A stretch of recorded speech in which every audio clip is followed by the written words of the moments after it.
Oh, thank God. Sorry, that took me so long to try and get connection. I don't know why my Wi-Fi is being really funny. I'm just going to wait for some of you guys to come on and then I will start.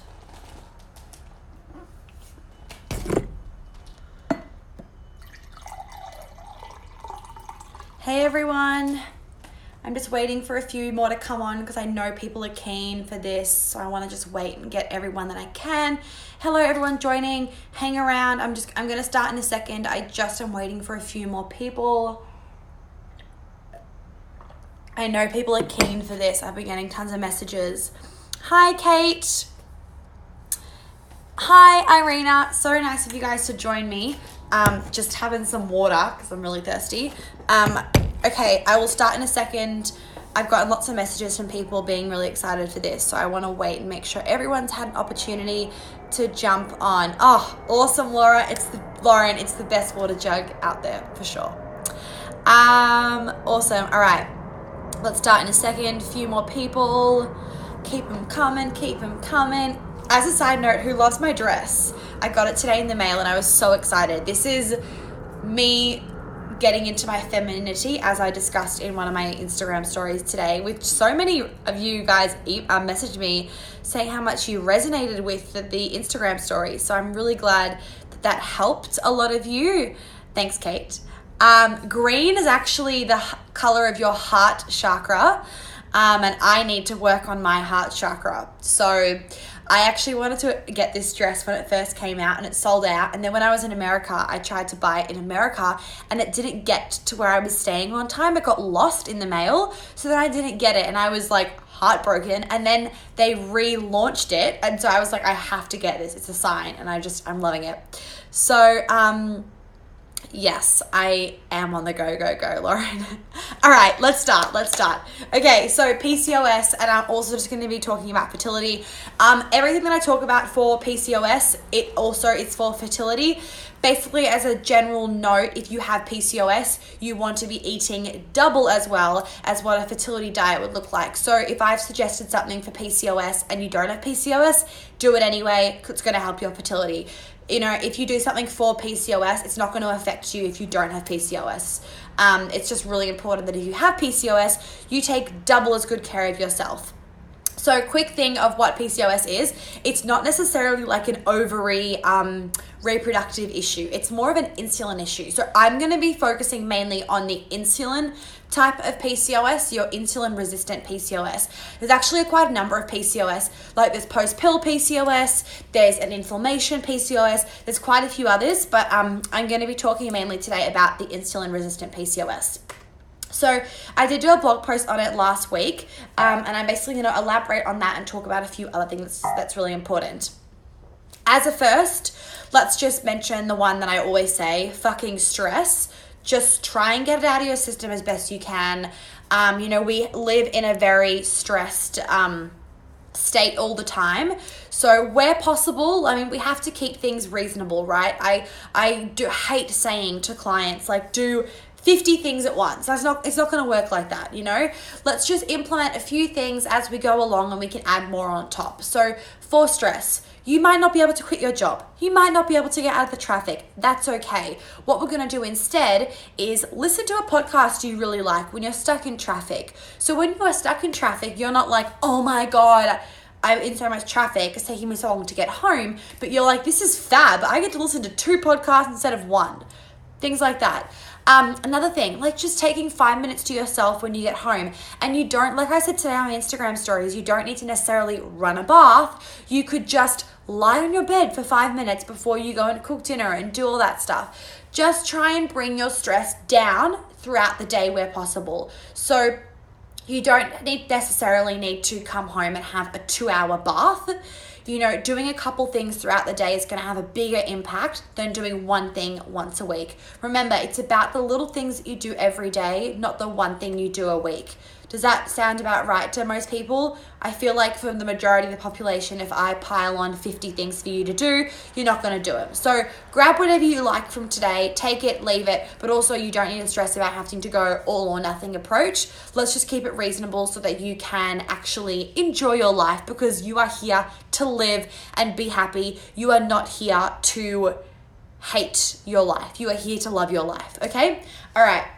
So, a quick little rundown of what insulin resistance is. So basically, it's where the hormones in your pancreas that are telling your cells to function correctly basically aren't working. It's a quick little sum up of what insulin resistance is for PCOS.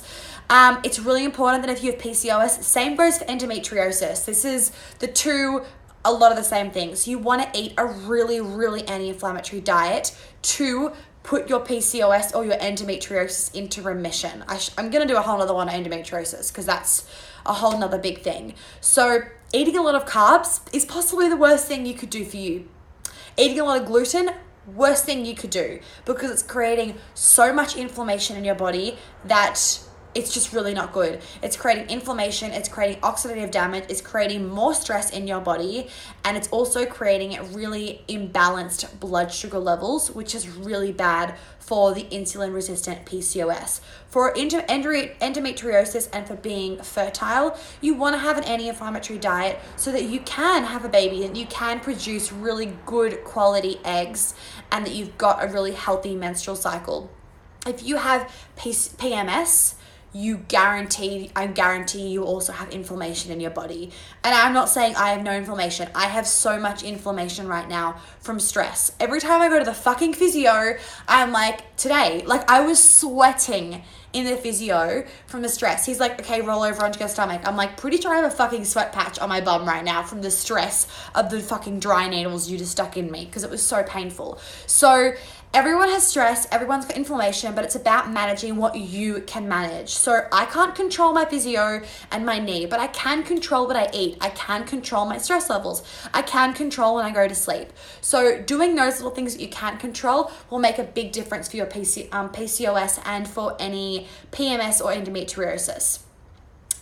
Okay, next thing I want to mention is, so insulin signals to the ovaries to secrete testosterone. And when you have too much testosterone, this is what creates your androgens, which is what then you can be, what is one of the things that can help diagnose PCOS. So it's where you get, a bit more hair and a bit more of those manly features than you would if you didn't have as much testosterone.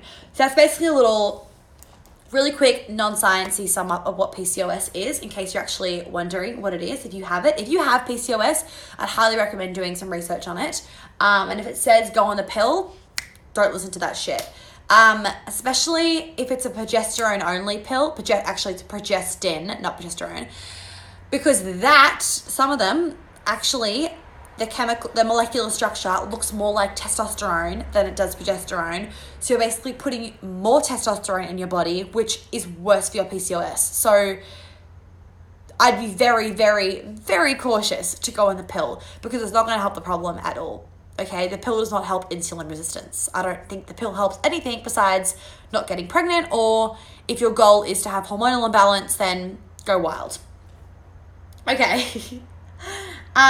So it's been found in women with PCOS to have a lot of low-grade inflammation. So that's why I said before to lower your inflammation. So what are some things that you can do to help you lower your inflammation besides stress and sleeping more? More water, more turmeric, but that's an obvious one. Actually, I'm going to show you something. This is what I take for my knee.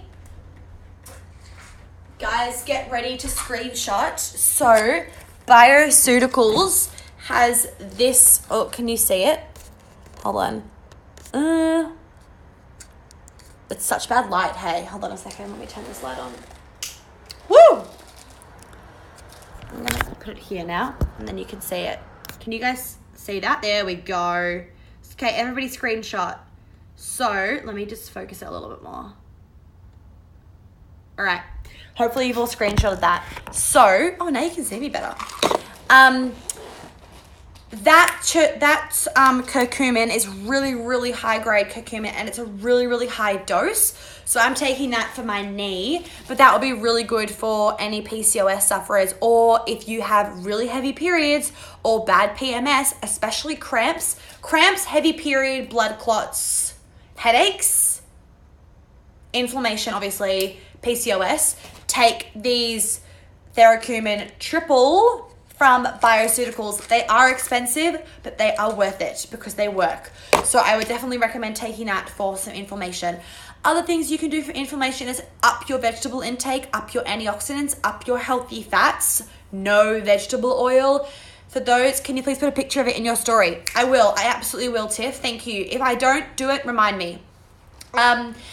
If you have vegetable oil, which ones are vegetable oils? Canola oil, sunflower oil, soybean oil, safflower oil, rice bran oil, peanut oil. You don't want any of them. They are going to create shit tons more inflammation in your body, so none of them. You also don't want to be having like crap cuts of meat like chicken breast.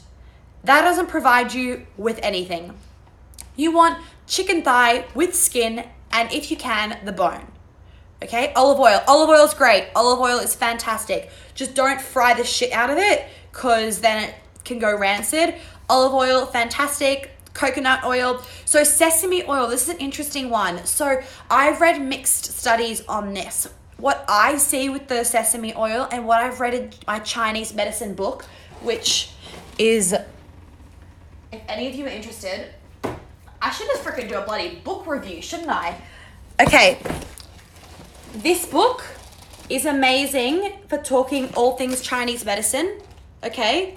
So screenshot if you want. It's called Healing with Whole Foods. According to Chinese medicine, sesame oil is fine because, and I agree with what they're saying with their reasoning, it has been around for a very, very, very long time. It's a traditional oil and it's been used for a long time. And I always, you know, if you've been following me for a while, you know that I always come back to, have we been eating it for a while? Have we been using it for a while? The answer is yes with sesame oil. So I say sesame oil is okay, but I wouldn't be using it all the time. I would do that as, you know, when you're having stir fries or like an Asian-y dish, then I would, yep, I can put the book in my, is that what you want, my stories, Kate? Do you want me to put it in my stories?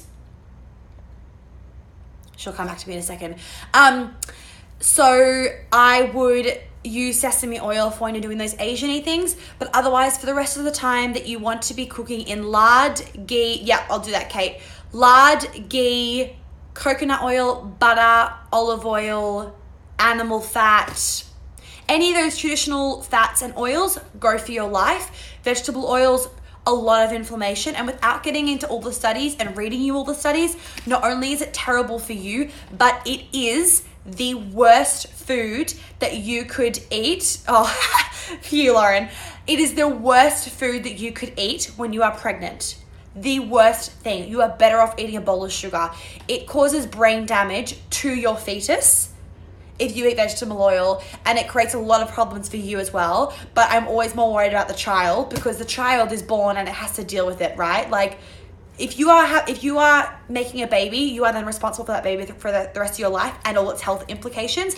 But that poor child is born with health implications if you don't eat a healthy diet. So no vegetable oil for anyone. No vegetable oil for anybody. No vegetable oil for PCOS sufferers. Fuck no vegetable oil if you are wanting to get pregnant. No. Side note on wanting to get pregnant, if you want to get pregnant, you need to up your vitamin stores at least a year before you want to conceive. So this is what I'm working with my clients and in my strategy sessions. In my strategy sessions, basically, I give you like a massive pile of information, answer all your questions, give you a good outline and a game plan so you don't have to like be questioning everything and asking stuff. You're set up and ready to go so that, I know it is bloody and everything, isn't it, Tiff? So you are set up and ready to go for having a really healthy baby. So I won't get into the studies about vegetable oil, but just trust me on that one. The worst food that you could eat for you and your child. Another great book, because we're on a book roll, is Deep Nutrition. This one has got shit tons of information about sugar, traditional diets, which I love, and because I'm always about like just fucking think of it as common sense. And tons on vegetable oil. And Primal Body, Primal Mind is also really great for vegetable oil and stuff. Okay, anyway, enough of that. Back to PCOS. So what else can we do for lowering inflammation? Some people get really inflamed from dairy. So dairy is one to watch. But like I say to everybody, cutting out sugar, vegetable oil, gluten, and dairy could be like, holy shit, what am I going to eat? And that's okay. I understand that you would then go, there's actually nothing for me to eat. So as I say to my clients, if dairy keeps you sane, keep the dairy in. If having the cheese keeps you sane, keep it in, because you're much better off cutting out the sugar, vegetable oil, and gluten and having a little bit of cheese every now and again than you are going absolutely cold turkey on everything. A side note with cheese and dairy, so milk has got a lot more lactose, which is what creates inflammation, than because of your digestive system, than cheese. So cheese, especially hard cheese, has been really well fermented, and it's a lot easier for you to digest, and it causes less inflammation. Plus, full fat cheese has actually got a lot of K2, which is really important if you're pregnant, and of course really important if you're wanting to get pregnant in the next year. You want to up your K2 stores. So full fat cheese I wouldn't go freaking out about. If you can digest it, go for your life. Okay, they're the main things for reducing inflammation. Depending how sensitive you are as well, watching your endocrine disruptors is really, really important for PCOS. So things like natural skincare, natural deodorant, natural cleaning products that don't have a pile of synthetic ingredients and toxic chemicals, it's really important for your endocrine system as well, because your endocrine system is a very complicated system, and if one thing is out of whack, it throws everything out of whack.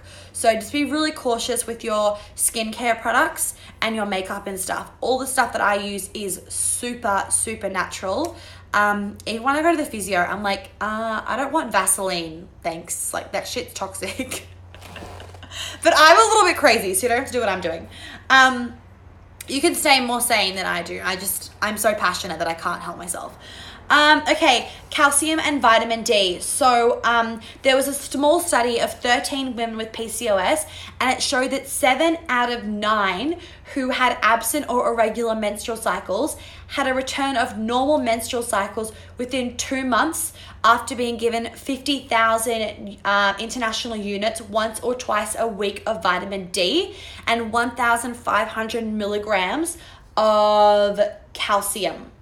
So what that study is telling us is that it's very often that women with PCOS have very low levels of vitamin D and calcium. Now, whilst vitamin D supplements are great, and whilst eating food high in vitamin D is great, there is nothing that replaces vitamin D like the sun. Vitamin D is actually a hormone, and you can only get it from the sun. There's a special conversion that happens in your body, and you need to get sun. So if possible, you want to spend about 10 to 15 minutes of the day in the middle of the day when the sun is at its strongest. You want to sit in the sun for 10 minutes. You won't get burnt, but it's really going to help you with your PCOS and with PMS and with fertility and with infertility and any hormonal imbalances. Sitting in the sun for 10 minutes in the middle of the day is going to make a great improvement. And I challenge you to mark in your calendar when you started doing that and see if you see results, and let me know, because I always love knowing about your stories. You guys send me some seriously amazing stories, and I just fucking love it. Calcium as well. You don't need to then go and drink a ton of milk. That's not going to help your calcium levels. Things that are going to help your calcium levels are sardines, which I had last night in my delicious fish cakes, which will go in the newsletter for this week. So things like sardines, and sardines are disgusting, I think, to eat out of a can like tuna, right? Oh, good luck, MZs. Let me know if you have any questions, or if you want a second opinion, or if you want a strategy session to just help you get a good game plan of where to go. Quick side note with PCOS, guys, and any diagnosis, let's not become our diagnosis. Let's not be, hi, I'm Monica and I had a ski accident with my knee. If you keep telling yourself, I've got PCOS, I've got PCOS, I've got endometriosis, I've got a fucked knee, I've got a fucked back, I've got this, I've got, what's the learning, oh my God, what's the one that you struggle to like, that numbers flip around. I've got dyslexia. Let's not keep telling ourselves, I've got this, I've got this, I've got this. Because of course you fucking got it. You keep telling yourself you've got it. So let's just say, I've been diagnosed with PCOS, but I am not the PCOS. And a side note, a lot of doctors say, you have PCOS, you can't have kids now. I know so many people that have had, and professionals that have PCOS and have had kids. Don't believe that shit, okay? All right, back to PCOS. What was I talking about? Sardines. So, yeah, sardines are really, really high in vitamin D. So making my fish cakes would be a great way to get in your sardines without eating the actual, without eating, things of sardines, because I just find them a little bit gross. I don't know. I just don't know what it is. I just don't like them. But in the fish cake, in the fish cakes, it was like having a salmon or a tuna fish cake. So they actually tasted really good. So vitamin D and calcium for PCOS and for hormonal balance. So make sure you open my newsletter that I'm going to put out tomorrow. I'm going to do it tonight after this, and then I'll put it out tomorrow. Okay. Other good sources of vitamin D, cod liver oil, eggs. Side note, without getting into it, I'm just going to state the fact, and then maybe if enough of you go, I will do an Insta live on it or a blog post. You should not be vegan or vegetarian. Just going to put it out there, and I have 1,000,001 studies to show it. If you want a baby, if you have a baby, if you are wanting to get pregnant or conceive, or if you are pregnant, the worst thing you can do for your child, vegetarian, you possibly could get enough of the vitamins that you need, possibly with very careful arrangement. Vegans, no. And I'm all for listening to your body. If you want to be vegan, go for your life, but this is your child. You should not be fucking vegan when you are pregnant, because I don't care about you. I care about the baby. Okay, and if that baby is born with a hole in its heart because you didn't eat any vitamin A, which can only be found in animals, that poor child has to live with that for the rest of its life. But it probably won't even live very long because it's got a hole in its heart. Anyway, that's a whole other story. Back to PCOS. Vitamin D, so eggs, amazing in the yolk. I recommend 3 eggs a day, scramble them up for breakfast, poach them, fry them, I don't care. You want 3 eggs a day in your diet. Salmon, mackerel, tuna, full-fat yogurt, and other dairy products are all great sources of vitamin D. Go for the cheese and not too much dairy because of inflammation. And organic where possible for the dairy. Definitely organic where possible. I'm glad you agree with me. What else? Okay. Calcium, turnips, kale, mustard greens, kelp, seaweed. They're all really great sources of of calcium as well. Love your direct, bold approach to everything. Oh, thank you, Tiff. But it's no point fucking around with this shit. I'm just going to say it how it is.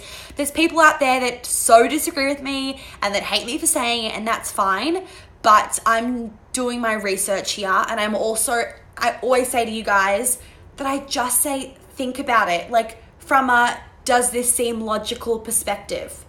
Does it seem logical to eat animals? Yes, because we've been eating animals for millions of years. Do you know what I mean? Anyway, whatever. Okay, maca is also another really great one. It helps balance hormones. It's an adaptogen. You can do your own research into maca if you would like. But it helps to balance your hormones. So it's really great for PMS, great for PCOS, great for any of those hormonal imbalances. Thank you, Tiff. You're so beautiful. Thank you. No point fucking around. I like to include my maca when I make turmeric lattes. Don't have it at night because it can keep you awake. So I like to include it in my turmeric lattes or my cacao elixirs. I'll make one tomorrow morning and post it so that you guys can have the recipe. Vitex is also a really, really great herb for PCOS. Or any, if you're missing your period, it's also really good if you're missing your period. So Vitex basically is really great for hypothalamic amenorrhea, which is basically on your HPA axis. How can I word this in a non-scientific way? Basically, your brain is saying it's not safe to have a baby. That's basically what it is. So there's too much stress in your life, whether it's not eating enough or literally too much stress in your mind. That's where you can then miss your period. But I don't want to get into that because we're doing PCOS here. So what else? Oh yeah. Another really great thing for PCOS is a low carb diet, high fat. So your carbs are what spike your blood sugar levels. If you want to have carbs, as I've said in my Instagram story today actually, and I've written a blog post on it, is sweet potatoes and pumpkin and all those like really root carb rich veggies. Having them at night is really, really restorative to your body and really fantastic and really great for your period and lowering cortisol. And if you want to know about that, read my blog post on it. So I don't want to repeat it here, just for time's sake and not boring you guys to death. So a low carb diet, high fat, high protein is really, really great for insulin resistance. It's going to stop that blood sugar imbalance. And I've got the study here from the Medical Journey of Metabolism. A high carbohydrate diet and low protein diet made insulin resistance worse. So you don't want to be having a lot of carbs and no fat, no protein, because it will make your insulin resistant PCOS worse. If any of you guys want these studies, hit me up and I will give them to you because I've got them all. Here's another little fact for you guys. A diet containing 25% carbohydrates improved insulin resistance, whereas a diet that included 45% carbohydrates did not. So that study basically is just proving again that a lower carbohydrate diet is really beneficial for PCOS. This is not to say cut out carbs completely. Women need carbs to ovulate, and this is really important and something I really learned through my own journey. Do not cut out all carbs and do a really, really low carb keto diet for a long period of time. Women do not thrive off that. I was only telling my physio today, that's great, you're intermittent fasting, blah, blah, blah, blah. Women cannot do that all the time. It is too stressful in our bodies. And maybe if you were like on holiday and had no other stress, it'd be fine.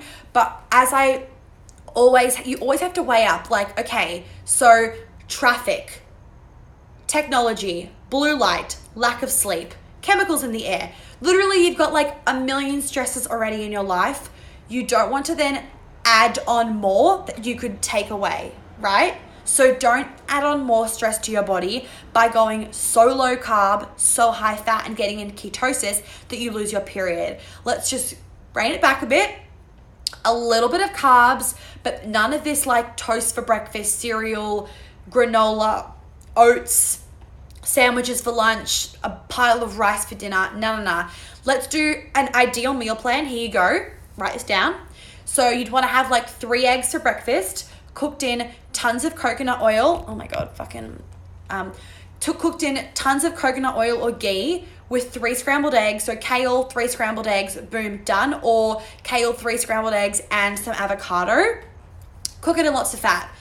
That should keep you going till lunch. If not, have some nuts in between. Then at lunchtime, big salad, lots of roasted veggies, lots of olive oil or coconut oil, nuts, seeds, avocado, some fish or chicken or whatever you want thrown in there. Tahini, because I love tahini. Anything you want thrown in there for lunch. Dinner, you would then want to come home and have, oh my God, I'm going to put my phone on. Oh, am I going to ruin I think I'm going to ruin my story with my phone on Do Not Disturb. Dinner, you want to be having, veg, meat, all that stuff. And then you can have some pumpkin, sweet potato, a bit of rice if you want, or legumes that have been sprouted overnight. So you've soaked them in water so that they start to sprout overnight.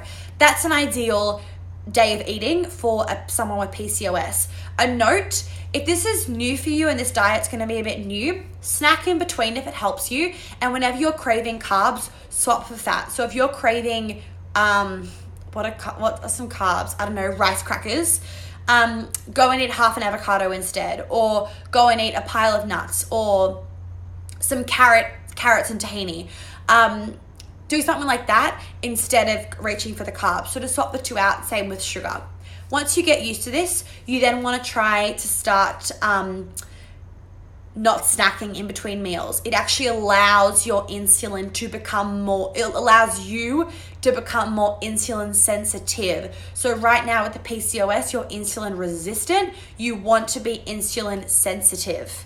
So by not snacking in between meals, it's regulating your hormones.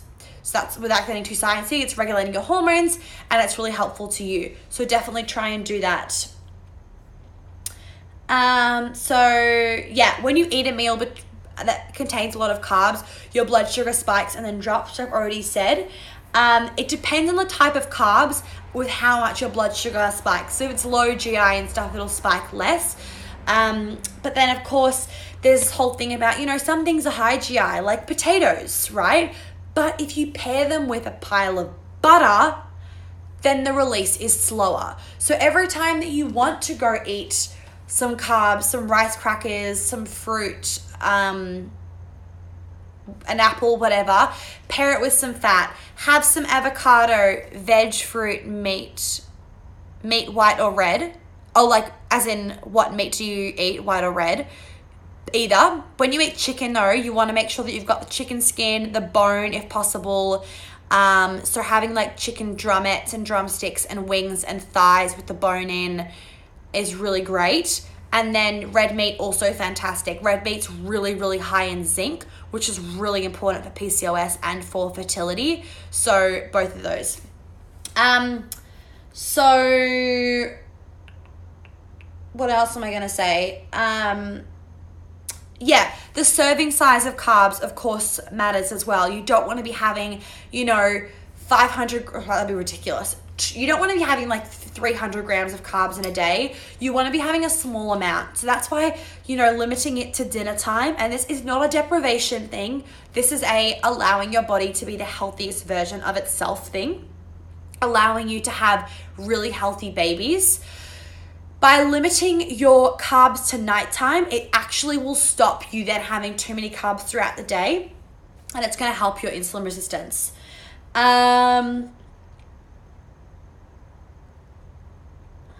What else? Exercise, also really helpful for PCOS and improving insulin sensitivity.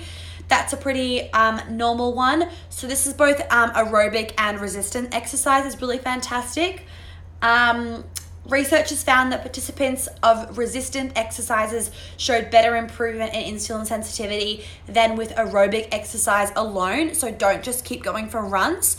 Do some Pilates, some weights, some yoga, all that stuff as well. You obviously want to avoid excessive exercise. This is a whole other argument that I won't get too into, but in a nutshell, again, women are very prone to stress, and anything that's too stressful for our body, we will shut down our reproductive organs. If you are going to F45 and some crazy HIIT session 5 times a week, that is too much cortisol for your body, and that is too much fight or flight. Your body legitimately will think you're fucking running from a saber-toothed tiger. So don't go to F45 a million times a week and then expect to have balanced hormones or not to have PCOS. You don't want to be doing that much intense exercise every week. Doing HIIT twice, maybe 3 times a week, go for your life. 20 minutes, half an hour, but do not be doing that every day. You want to be doing a good mix of Pilates, yoga, power walking, resistance stuff, a HIIT session every now and again. Just keeping it moderate, and don't kill yourself at the gym just because people say HIIT helps fat loss. Can we also, just so you know here, a lot of these studies are done on men.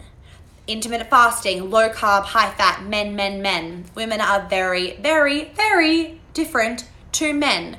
We cannot deal with that amount of stress, okay? Seafood, good in small portions. Seafood is great in even big portions. This whole mercury thing with pregnancy and whatnot, okay, yeah, mercury is bad and you do not want too much. But with seafood, whilst there can be mercury, there's also a lot of selenium, which helps to block and detoxify the mercury in fish. I want to just, hold on, get the study up here because I want to make sure I'm giving you guys exactly the right info. So 1 second. What's it? Mercury. Okay. While there are fish that should be avoided during pregnancy, like swordfish, king mackerel, shark, and tuna, many other fish are safe to eat. Fish also contains high amounts of selenium, which binds with the mercury and prevents it from giving you the toxic effects. So yes, seafood is great for you, and do not stress too much about the mercury. Just don't eat tons of swordfish, king mackerel, shark, and tuna.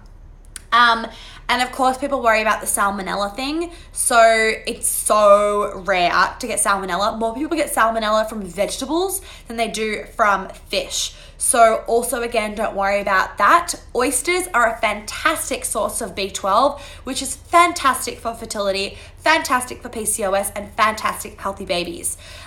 With shellfish, you want to make sure that you're cooking it really well. Just if you're pregnant, you want to make sure you're cooking it really well. Otherwise, go for your life. What else? Some things on, if possible, try and go organic when you have PCOS, just because you don't want more of those endocrine disruptors. You don't want to be loading up your liver. You want to make sure that your body is flushing all of that stuff out, especially with things like animal meats. There is also something you should be aware of, that just because an animal, like chicken especially, says organic, it doesn't mean it's free range. And the two are very different. So free range or pasture raised means that the animal can roam. So it's got less stress in its life. But organic doesn't necessarily mean it can roam. Organic, they could still be kept in like a really small shed. Their feed of corn and grains could be organic, but they're highly stressed, which creates inflammation in the body and toxins, which then we eat. So, if possible, you want to go to a butcher that actually gives you free range pasture raised meat. And a lot of the time, little businesses actually don't have the certified organic thing on them because it's so expensive for them. So I go to a butcher to get my meat, and I'm like, I don't care about the certified organic, because getting that certification is really expensive for farmers. You're much better off looking at getting pasture raised and talking to the butcher, talking to the farmer, going to the farmer's market and talking to them about their meat. You'll get a much better indication than buying it at Woolies. Even though it says organic, doesn't mean it's good. Some other things for fertility, PCOS, and all that jazz, which I've talked about in a blog post I did week before about fertility foods. So vitamin A is amazing for you, but also for future babies and for your reproductive system. The best source of vitamin A is liver. And I know you're all gonna be like, I ain't fucking eating liver. I'm the same. I don't fucking wanna eat liver. The way I do it is I go to the butcher, and organic's worth the higher price. So that's why I was saying the pasture raised thing. So you don't need to necessarily buy organic. That's why it's helpful talking to your butcher. If it's pasture raised, grass fed, free range, then I know talking to your butcher, that's a much better indicator, because then they're roaming around eating grass, eating insects, all their usual stuff, and not being cooped up in a cage. So vitamin A, so liver, if you go to your butcher and you ask them to mince liver, like chicken liver, it's less of a strong taste. You want them to mince chicken liver with chicken mince or beef mince, and you can't taste it. You cannot taste the liver. You cook with it like you would cook with chicken mince, but you cannot taste it, and you get all the benefits. And the best thing about liver is that you can have a really small amount of liver, but you reap the benefits. So in my dinner tonight, I had liver, and I had no idea it was there because it was all minced up and no one would even know. So, anytime you use mince, now try and go to the butcher and get them to mince some chicken livers in there. I actually filmed me making my chicken liver spag bowl the other night, so I'm gonna edit it tomorrow and put it up on YouTube so you guys can see just how easy it is to make. Anytime you go and now use mince, get some chicken liver in there as well. So burger patties, meatballs, spag bowl, stir fries, do a curry with chicken mince instead of like chunks, all that good stuff. So vitamin A is really great for your period. All the B vitamins, again, which are really, really rich in, they are found abundantly in liver. Liver is just one of those things where it's like, hey, liver and bone broth, it's like just fucking drink it and eat it. This is again coming back to this whole thing of, if you want to have a baby, being vegan, not a good idea. You can't get this stuff from it. Glycine, really, really important for when you have a baby. It's something found in bones, really abundant in vegetable. My God, I was about to say really abundant in vegetable oil. It's not fucking abundant in vegetable oil. It's really abundant in bone broth. And you know, so then liver's got all this vitamin A, vitamin B, vitamin D, vitamin K, all these good things. And although there's this thing about like you don't want to have too much vitamin A when you're pregnant because of toxicity, that is more talking from supplements. And that was one really, really poorly done study that showed that had this whole like, oh my God. So, hey Paris, thanks for joining. Go back and watch the beginning of it because here's some info about periods. So don't listen to that. If you eat vitamin A from food, so from liver, you aren't gonna overload and get toxicity because it's about having it in the right proportion of vitamin D, K, and all other vitamins. And if you're having liver, you're having it as a whole food source, and so you're getting all the other vitamins with it. A note on vitamin A, and I have said this before, you cannot get retinol, which is the animal source of vitamin A, which is the one we need. You can't get that from plants. Only about 5% of it that you eat from beta carotene is converted to vitamin A. You can't eat enough plants in a day to get your intake of vitamin A. So another reason why you do really need to be eating animal protein and animal fats and bone broth. Hold on a second. I want to make sure I've actually included everything in this talk, because I always leave and then I'm like, oh my God. Oh, cinnamon. Here we go. Cinnamon is a really great thing for insulin resistance. So back to PCOS. If you have, perfect example. If you have PCOS, great dinner or like a Friday night treat. Lots of sweet potato with lots of coconut oil and lots of cinnamon and lots of salt in the oven. Amazing. Because you've got sweet potato, which is going to spike your blood sugars a little bit because of the carbs, which is fine. You're going to bed, so you want your cortisol to be blunted anyway. But putting the cinnamon on top helps to level it out. So cinnamon is great. Omega-3 fats I've already mentioned. What else have I done? Eat zinc-rich foods. So zinc nourishes the ovarian follicles and help promote healthy ovulation, and it's got the anti-androgen effects, which is really important for PCOS people out there because you guys have too many androgens. So lots of zinc-rich foods, and of course, zinc-rich foods are found in, yes, multivitamins are a waste. Correct. Zinc-rich foods are, of course, in animal products. So in a lot of plant products, in a lot of plant foods that have zinc, like nuts and seeds, they've got inhibitors that stop you from binding it, which is why you want to have activated pumpkin seeds and activated sunflower seeds and all that sort of stuff to help you actually absorb them. But animal sources of zinc are the most effective. And I think it's zinc. No, it's, what is it? With vitamin A, the more beta carotene you eat from animal plants, the less vitamin A your body absorbs. So it's kind of like, it's this weird thing, you know, the more you think, the more sweet potato I eat to get the more beta carotene, the more vitamin A I'm going to have. But no, the more beta carotene you eat, the less you will actually absorb. So back to zinc. So zinc was also found to improve the growth of hair. So when you have PCOS, you often have like a little bit of chin hairs and a bit, some of those like man kind of hairs. That zinc has helped to improve that. The highest source of zinc is lamb is a very high source of zinc. Pumpkin seeds that are activated, grass-fed beef, raw cacao powder, cashews, mushrooms, spinach, and chicken. So that's for that. Licorice. So licorice tea, licorice herbs. You can buy licorice capsules. That has been found to lower testosterone in women. So get on the licorice train if you have PCOS. And it's also found to block androgen receptors. Again, really great if you have PCOS. Okay, I want to go back to my other blog post for fertility foods.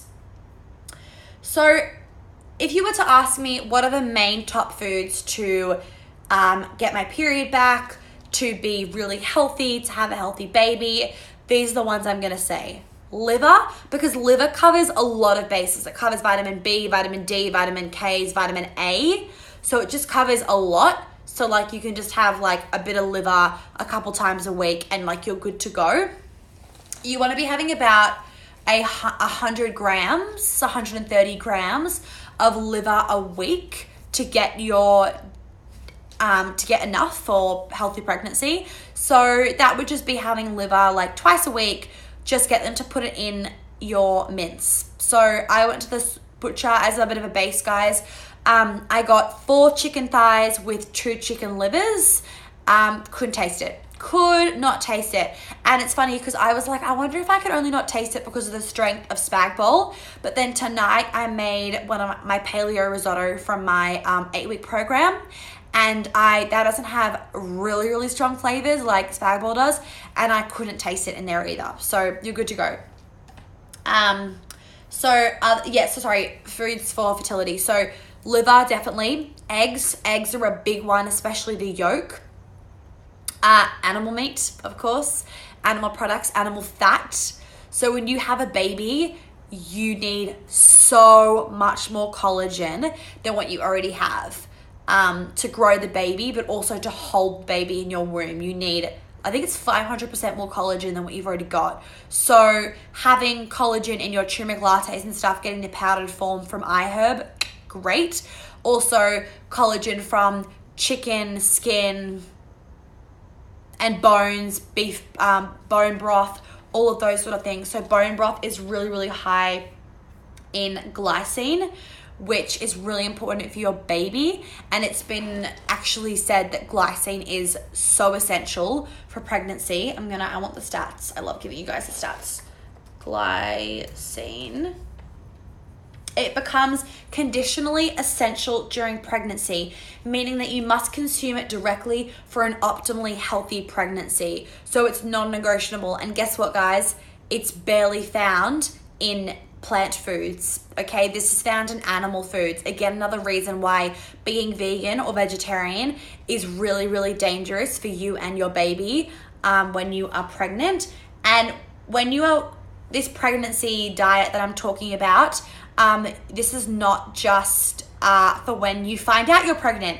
This is for the 12 months before you're pregnant. Let's not forget that your baby uses up all your stores, and if you don't already have high stores of glycine, your baby is not going to be getting the high stores of glycine. Your baby isn't going to develop its heart. So this is actually really important for you to be doing right now. I'm doing it right now. I'm 21. I want a fucking baby, but I'm not having a baby right now.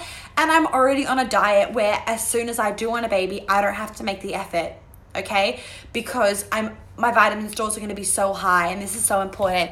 Caitlin, so the bone broth that I would use is Undivided Food Co., which I always post about on my stories. Otherwise, the Marrow and Meadow bone broth you can buy online. Undivided Food Co. you can also get online, and they deliver to you. Undivided Food Co. is a little bit more expensive, but it's liquid bone broth, whereas the Meadow and Marrow bone broth is in a jar, and you mix that with water, but with hot water. But if you're using the Meadow and Marrow one, I would also recommend also then including some powdered collagen, which you can get from iHerb. Email me later, honey, and I can fill you in on this. Get some powdered collagen and stick it in your turmeric lattes and stuff, or your tea at home. It completely dissolves. Any other questions so far? No. Cool. Oh, so the amino acid glycine is involved in healthy organs, connective tissue in you and your baby, blood vessels, bones, skin and joints. And it's absolutely required for you to fuel your growing uterus and placenta, and all your stretching skin, right? Like if you don't want to be left with really bad stretch marks, you want to have high glycine stores. Okay, what else haven't I covered? I've covered vitamin A, I've covered liver, meat on the bone. Meat on the bone, really, really great. So again, meat on the bone is a really good way to get your glycine and your minerals and stuff from the bones without having to get bone broth. So doing us lots of slow cooker meals coming into winter is really, really good for you. And even if you want, when you go to the butcher and get like your lamb shanks, get them to give you a couple extra bones as well. Get them to chop the bones so that you can see the bone marrow, and just shove the bones in there with the slow cooked meat. And you don't have to eat the bone marrow, but it's going to help you get all the minerals and make sure that you're then drinking all the delicious juice from the slow cooker, because that's obviously really going to help your vitamin stores as well. I already talked about carbs. Carbs at night, so they're also really great for fertility if you have high cortisol. So if I've had a really stressful day or a really big week, I will come home and I will purposely put in pumpkin or sweet potato or both in the oven with dinner to help blunt my cortisol, because I'm doing everything I can to blunt my cortisol, because obviously that's really, really important for your cycle and for fertility and stress reduction and having no PMS. Turmeric. And then, animal fat, which kind of ties in with the liver and the bone broth. Animal fat is a very high source of vitamin A and vitamin K and vitamin E. And this is, a side note, all of these things I've talked about, they are not just for you. They're also for your partner. They're also for your boyfriend, because they need really good sperm health as well, so that when you guys want a baby, or when he wants a baby with somebody else, if you guys break up or whatever, because you're young like me, you want to have healthy sperm. So this is stuff that's not just for women. Fertility is not a one-sided equation. Fertility is a two-sided equation. Obviously, we have to carry the baby, so it's more important that our vitamin stores are very high, but you do not want your partner to also be eating a shit diet, because it's going to affect your baby. And then, of course, all the good fats from animal sources are the building blocks for your hormones. So they're really, really important for PCOS, and they're really important for hormonal balance. If you are on a low-fat diet, that's what you need to change right now. Get on the fat. You will not get fat from eating fat. Fat will lower inflammation and help your hormones, and happy hormones means you're actually more likely to lose weight and feel better in your body and have a very healthy body and life and mind and libido and cycle and all that jazz. Oh my God, I talked for nearly an hour. I always say I'm going to do a 15-minute one. Never. Monica does not talk for 15 minutes, does she? All right. That is the end, guys. If you joined late, make sure you go back and catch up on it. If you have any questions, DM me. If you would like to get in touch for a strategy session to go through all this stuff to your exact case, please let me know. You can book online or you can email me. The great thing about the strategy sessions is kind of like going to a doctor, but they tailor-made their thing to you, and you don't leave being like, cool, that was not helpful. So if you come for a strategy session, basically you fill out all your forms, you tell me all your history, and I basically map out a list of things for you to do, for you to try, blah, blah, blah. We come to the session, I tell you everything, we discuss things, we figure out the best way to implement these things into your life so they are doable and they are achievable. And then we make shit happen. And it's a one-time thing. You can come back for more, 100%, but you're not locked into like 4 or 5 sessions. It's a one payment strategy session. You can then go off and trial my suggestions for 3 months and then come back to me if you want more help or if you want more guidance. You can come back to me in a week if you want more help or more guidance. Basically allows you guys to get help for your period and for your cycle from someone that is experienced, studies this stuff. Oh, Caitlin, you're so beautiful. I'm going to screenshot that and post it on my story. You're so beautiful. I saw Caitlin last night, for everyone that's wondering. Thank you, Kate, so much. Thank you, Lauren. You guys are beautiful. Thank you for joining. So, yeah, the strategy sessions are just really helpful because it means that unlike a doctor session where unfortunately they're actually not taught this stuff in school, you will leave feeling like, okay, I know what to do, you know, because we're not taught this stuff in school. Doctors aren't taught this stuff in school. So we need more people like me being able to give you guys the info that you don't know. And it's not your fault that you don't know it, because I didn't know any of this stuff before I started studying it. And I'm amazed every day when I keep learning about it. So if any of you live in Sydney, I'm actually a speaker at a talk. I don't know what the date is. They're figuring out the date, but I will let you guys know and you can come to that talk, and I'm going to be talking about fertility. Surprise, surprise. All right, guys, have a good night. Let me know if you have any questions, and I will see you guys on the next live. Thank you so much for joining. Have a beautiful night. I don't want to leave you guys. This is so much fun. I love doing lives. Hit me up with any other questions you have, and yeah, be happy, and that's it. Bye, guys.